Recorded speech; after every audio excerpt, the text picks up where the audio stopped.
I love that with this podcast, I get to speak with photographers all over the world about all different things. And my guest today, Chip Dizard, is a wedding and branding photographer based out of the Baltimore, Maryland area.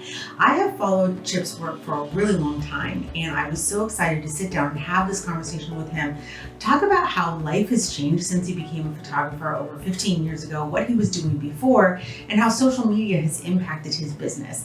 I can't wait for you to hear this conversation. Welcome to the Focal Points podcast. You are listening to Focal Points, a podcast by Enphoto hosted by Dorie Howell. You're in the right place to learn how to build a dynamic and sustainable photography business that you love. All right, welcome everybody to Focal Points, sponsored by Enphoto. I'm super glad that you're here. I'm your host today, Dorie Howell, and I'm very excited because I have someone on the podcast today that I have wanted to sit down and chat with for over a year or two. And he doesn't know that I've been following his work for quite a while. And when the opportunity came for me to be able to have him on the podcast and just have a real frank conversation about photography and social media and all those great things, I was very, very excited to do that. So Chip, welcome to the podcast. Thank you, Dorie, for having me. I'm honored and I'm so glad to be here on this podcast. It's real exciting. Yeah, it took a while for us to make this happen, but I'm really, really glad that you're here with me today. Now, we were talking earlier before I started recording, and Chip is actually, I don't know if some people would say local to me, but you're pretty local to me in the Washington, D.C. area. I am in Virginia, and you are in Maryland. So we call this area the DMV for people that don't know. Right. DC, Maryland, Virginia, especially Northern Virginia. Exactly. Yeah. Which is where I am. So we're in the DMV, which, like Chip said, if you're local here, you don't think of the Department of Motor Vehicles. You know exactly what that means. That is DC, Maryland, and Northern Virginia. So, and Chip is a branding and wedding photographer. So I just thought we'd take a few minutes, Chip, and let our audience get to know you a little bit so you can tell us a little bit about your story. Yeah, well, I started shooting and actually professionally in 2010 when a friend of mine, actually I was doing probably prior to that, but a friend of mine asked me to do his wedding. I was doing a lot of photography and more videography in the church world. And he said, "Hey, Chip, can you do my wedding?" I was like, "Oh, I don't know how to do weddings. I just know how to do stuff like I do at a church service." And that's why I was used to doing tech at the church service. And then you were you were on the tech team. Yeah, this is when live streaming first came out. So I'm dating myself, right? So this is when we had live stream, but you couldn't watch live stream from your cell phone. You had to watch it from a computer. And you had to have usually a Windows. The Macs didn't work that well. You really needed a Windows computer. I'm a Mac guy now, but back in the day, it was like a Windows only, And we used this thing called Adobe Flash. I don't know if people still know about that. Adobe Flash. Okay, we don't need to go back that far, Chip, because you and I are not that old. We are not that old. I'm taking you back. But this is before now live streaming is everywhere, so it doesn't really matter. But so he asked me to do his wedding. So we shot photos and video. And then when I posted the video on YouTube, a lot of people saw it. It wasn't really a reception. So it was a long wedding. It was like because his wife to be was an opera singer, and they had like a concert wedding. So I put it on YouTube. It's still on YouTube to this day. And it got so many views, and people were like, "Who shot this? Who did this?" And it was like a concert. It was in a big church. I didn't know I was getting into this. And I was like, wow. And then just more referrals from my network start coming, and then in circa probably, took a couple of years off. I didn't do it, didn't think anything about it. The circa like 2014, I said, you know what? I need to get some professional training and do something, and got some professional training. What were you doing? I was teaching. I was actually teaching. You're teaching? I was working in Baltimore City, a public school system. I was teaching photography and video, and I was working at the district office at the school headquarters as a TV station manager, and then I morphed into teaching at the district level at a school in Baltimore, and I was quite happy doing that from about 2010 to 2015. I was quite happy doing that.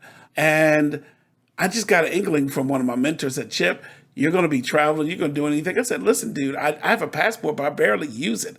I can barely get gigs out of the Baltimore area. People don't know who I am, And he took me to the Bahamas, and he said, "Well, listen, I want you. Here's a catch, though.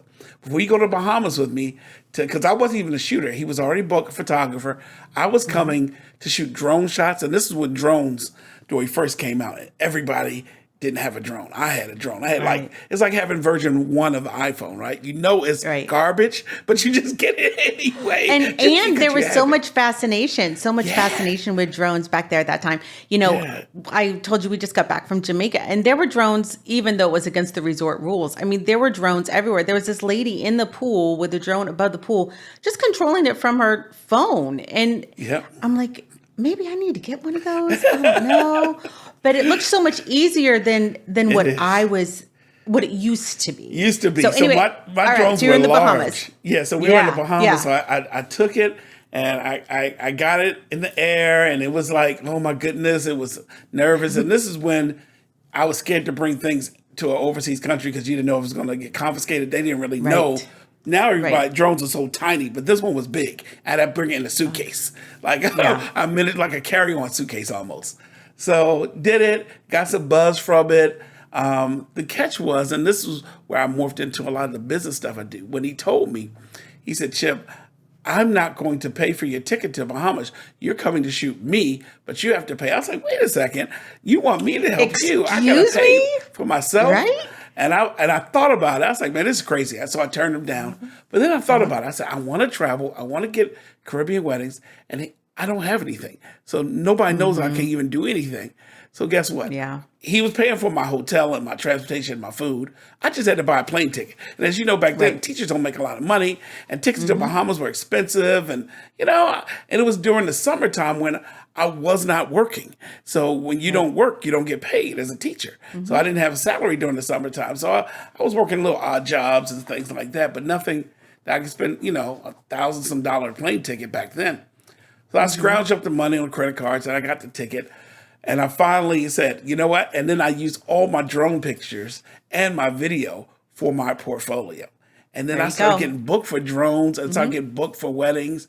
And then slowly but surely, and in 2016, my first own wedding from somebody I knew in the Baltimore City public school system in the Dominican Republic. Then I was able to take my team over there. So I invested in myself. I love it. And then I helped other people because I took a risk and I took myself out there. Yeah, that's great. That's a great lesson also, I think, to the fact of looking at opportunities that on the surface may not look that great, but taking an opportunity and realizing I can make something of this and I can get something from this that will help me so much in the long run, and not just closing off those opportunities that don't look attractive from the very beginning, or maybe you're not getting paid enough or getting paid at all.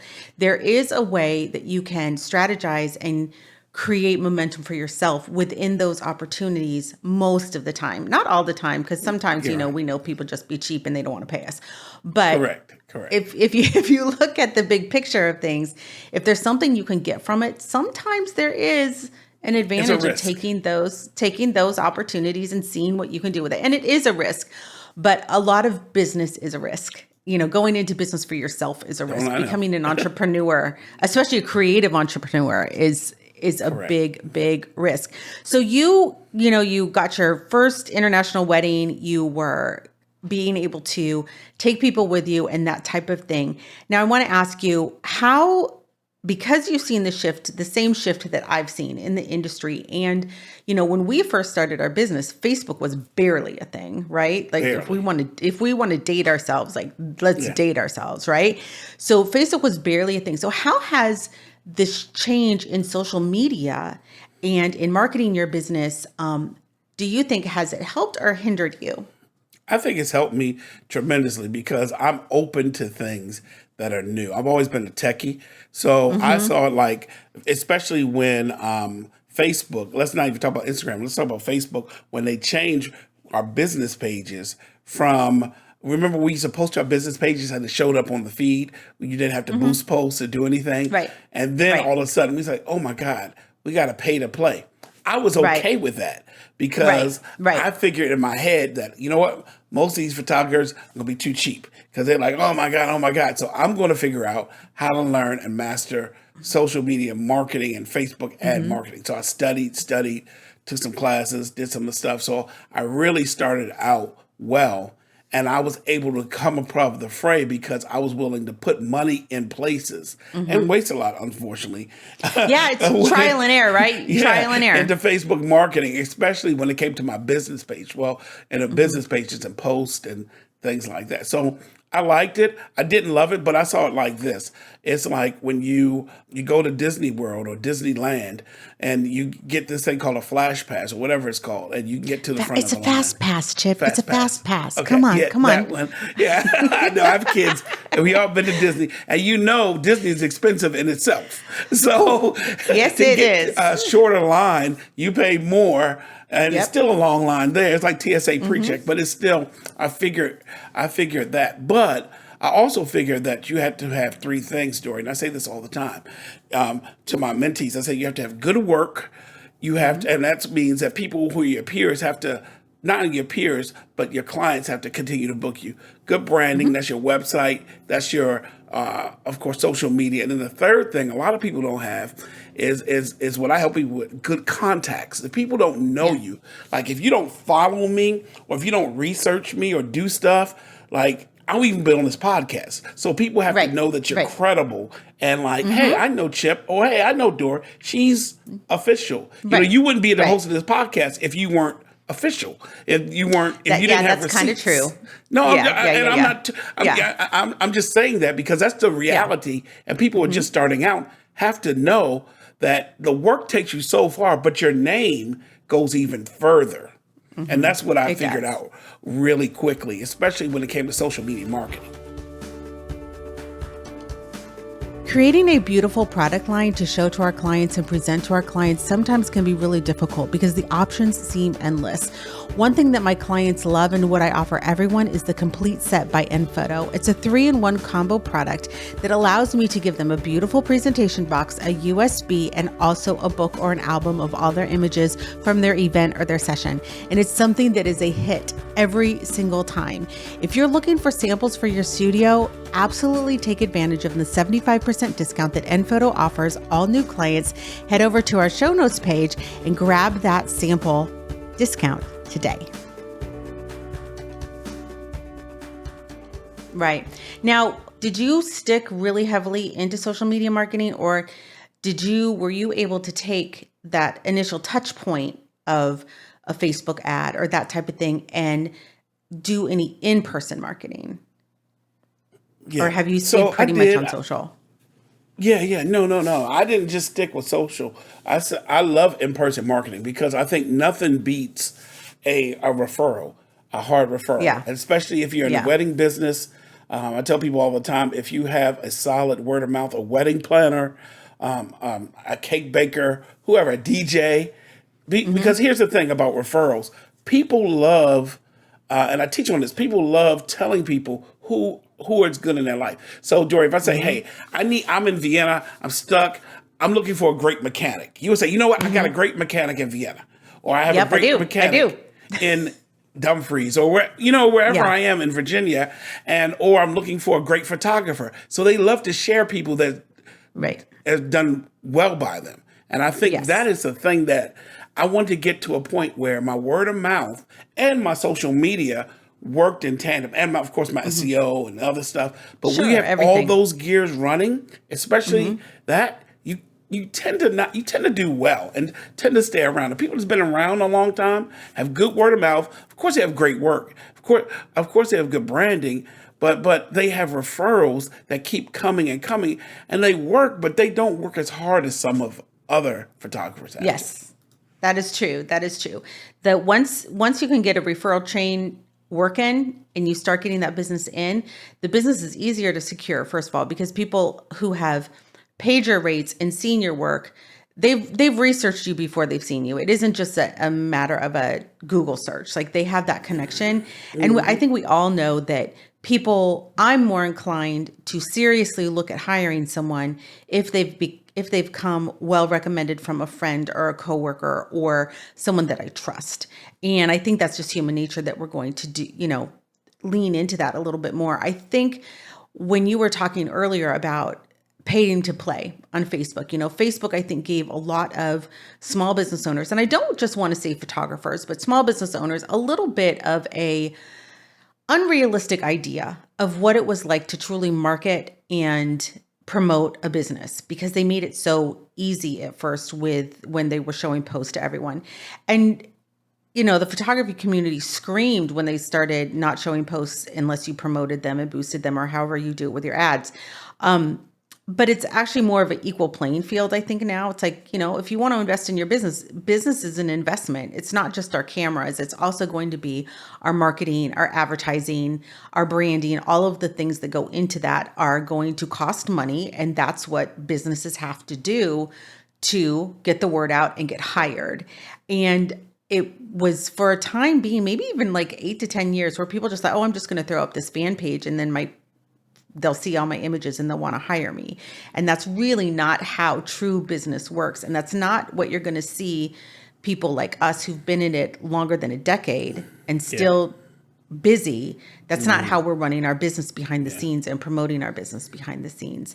So let me ask you this, because I know you love to teach on this topic. How did, we've seen all these different changes in social media. And one of the biggest changes that we've seen, maybe in the past 2-3 years, is the basic requirement for us to be producing short form video. We heard Instagram saying and Facebook saying this for a while, that they're going to, video is what gets the attention. Video is what gets the attention. And now I think we know that to be absolutely true. So how did that shift work for your business? Yeah, well, it worked actually seamlessly for me, because when I first started in the wedding business, like I said earlier, I was more into the video side. I switched more. I was doing photography as well. But then I figured that, you know what? I said, these videos are looking really cinematic and they're looking really good. I need to switch. I mean, it was a good thing. This is when I was shooting wedding videos, when they looked like, didn't look like the Hollywood movies. They just look average. And when I saw that, I said, okay, I can only get so much better. So I was familiar with it. I was doing nonprofit and church videos for a long time anyway. The short form cell phone videos, I didn't think would stick. I'll be honest. I just thought we would always be horizontal. I never thought that the way we shoot videos, where I could go into a restaurant like I did the other day and shoot some video and get paid for it from my cell phone. Like, that just isn't blows that my amazing? mind. I was the same way when the orientation went from horizontal to vertical. I had a real tough time with that. I'm like, I did. Really? Yeah, I did too. But now when I'm looking at them on my phone, it makes total sense. But the thing is so funny. I'll be scrolling through TikTok or Reels or that type of thing, and I have my iPad, but I'll be sitting in a chair, and it's more comfortable for me to have my iPad horizontal, but the videos are still vertical. And my daughter will walk by me, who's almost 15, and she'll just be like, Mom, no, you can't. You have to turn your iPad. Like, you just can't do that. It's something that she just doesn't even relate to.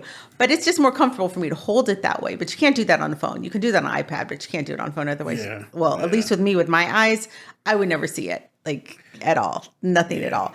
So you liked that switch from it was hard into the short form. Okay. Yeah, it was hard. It was hard for me because I was, widescreen, everything was shooting that way. And even with my photography, I like shooting wide and not vertical, because you get more of a landscape, so I had to reprogram myself but as long as we have cell phones that look a certain way, that dictated how we shot. So I thought about it and I said, I may not like it, but this is how I have to make a living.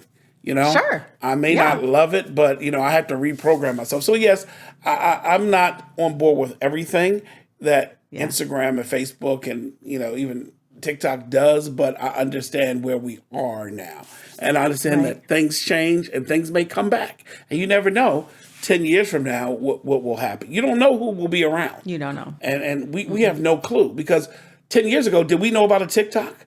10 years ago, did we know about I did not know about a tickety talk. Yeah. Nope. I mean, it was called Musical.ly. I remember my daughter was on it doing little dance videos. I was like, oh, that's for little, preteens or whatever. Now I'm like, oh my God, look at me on this thing. You know what I mean? Yeah. So we just changed a lot. Yes. Yeah. People, I think especially, dare I say, older photographers they still think of TikTok as being this musically just dancing videos thing. And I can say 100% on my TikTok, on my FYP, I don't see dancing videos. I'm seeing talking videos. I'm hearing about stories. I'm seeing funny things. Trending things will come through with the dancing, but for the most part, that's not what I'm seeing. And that's not what I'm seeing on Instagram Reels as much either. And I see photographers being like, well, I shouldn't have to dance to get business. No, you don't have to dance to get business, but people will pay more attention to you if they are somewhat entertained by the content that you put out. And so to tell an interesting story, to do an interesting transition, to be able to do those things, I think is really, really important. Now, since you were used to doing these big horizontal videos and that type of stuff, how have you been able to, what tools are you using and so forth to be able to edit these short-form videos or these short-form videos that make it easy for you? Yeah, well, one of the tools right now, of course, I've used TikTok and what they have in there. One of the apps I use it's a free app on iPhone and Android. It's called VN Video Editor. And then there's another one called CapCut a lot of people use. But even if you don't use CapCut. You heard of CapCut? Yeah, a lot of people use that because it feels like the TikTok editor as well. But VN is free. So people who are starting out on editing video that don't know much, and they have a lot of good tutorials on YouTube about it. So you can watch, you can learn how to do anything on YouTube. Yeah, you really can. I use InShot a lot. I like InShot. I do have InShot as well. I do have InShot. That's not free though. That's not free. Well, they have a free version. I do have the paid version. It wasn't very much for an annual thing, but the reason why I got InShot, and probably these other programs can do it as well, is because as a still photographer, because I never got into the video side of things, as a still photographer, I'm like, how can I show my images in video form? If that's what I'm a firm believer in feeding the beast what the beast wants to eat. So if Instagram and TikTok and Facebook want video, then that's what we should be feeding it. So how do I make a picture a video so that I can put that out there? And InShot was the first tool that I was able to, that I heard of, that was able to do that functionality fairly easily. And I, also went pretty reluctantly into doing a lot of this stuff on my phone. And since I kind of changed my mindset on that, realized, okay, no, this is a pretty powerful tool that I can do some pretty amazing things with.